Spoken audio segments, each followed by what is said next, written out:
सिखों के 12 बज गए कहावत, जो आजकल मजाक के रूप में इस्तेमाल होती है, लेकिन इसका वास्तविक इतिहास बहुत गहरा और प्रेरणादायक है। ये कहावत 18वीं सदी के मध्य में सिखों द्वारा किए गए साहसिक कार्यों को याद दिलाती है, जब उन्होंने अहमद शाह अब्दाली जैसे अत्याचारी आक्रमणकारियों के खिलाफ बहादुरी दिखाई थी। अहमद शाह अब्दाली ने 1748 से 1767 तक भारत पर 9 बार आक्रमण किया।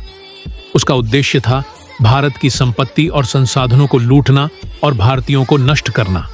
वह लाखों की तादाद में महिलाओं और बच्चों को बंदी बनाकर अफगानिस्तान ले जाता था और भारतीय गांवों को तबाह कर देता था। अब्दाली की इन लूटमारों और अत्याचारों से लोग त्रस्त थे और मुगल साम्राज्य भी कमजोर हो चुका था, जिससे अब्दाली को अपनी मनमानी करने का अवसर मिला था। इस दौरान सिखों ने अपनी पहचान और शक्ति को फिर से संगठित किया।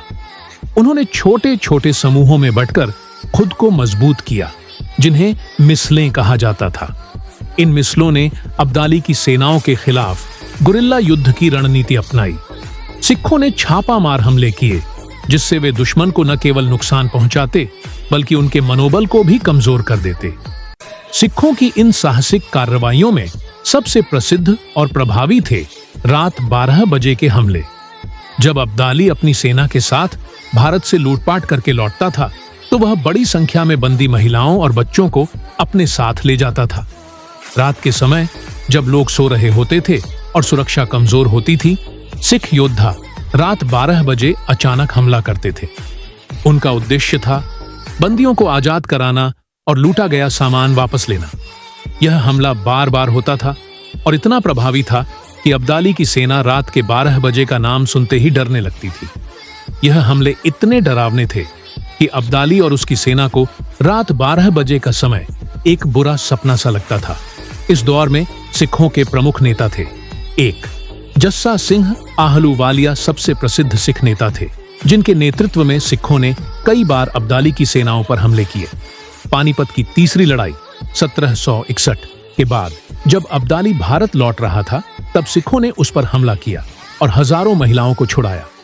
जस्सा सिंह को बाद में सुल्तान उल कौम अर्थात समुदाय का राजा की उपाधि दी गई। 2. नवाब कपूर सिंह ने सिखों की फौज को दल खालसा में संगठित किया और सिखों को 2 हिस्सों में बांटा, बूढ़ा दल बुजुर्ग योद्धा और तरुण दल युवा योद्धा, जिससे सिख संगठन और मजबूत हुआ। 3. चरहट सिंह शुकर चकिया रणजीत सिंह के दादा, ये मिसल शासक थे जिन्होंने अब्दाली से लड़ा और पंजाब में सिखों की स्थिति को मजबूत किया।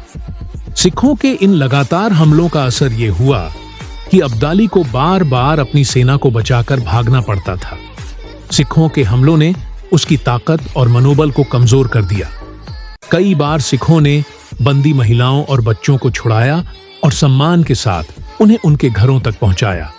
इतिहासकार मानते हैं कि सिखों की इसी बहादुरी और लगातार हमलों ने अब्दाली को भारत छोड़ने पर मजबूर कर दिया।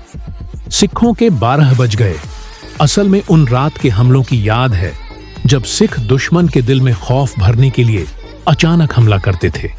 यह मुहावरा इस बात को व्यक्त करता है कि जब लोग सो रहे होते थे, तब सिख उठते थे और अत्याचारियों को मात देते थे।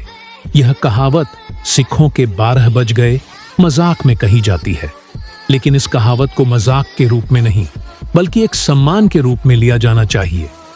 सिखों की यह वीरता और संघर्ष हमारी प्रेरणा है और हमें यह याद रखना चाहिए कि जिन लोगों ने दूसरों के लिए अपना बलिदान दिया, वे कभी भी मजाक के पात्र नहीं होते। वे हमारे सच्चे नायक हैं। अगर आपको इस वीडियो से कुछ नया सीखने को मिला हो, तो कृपया लाइक और सब्सक्राइब करें।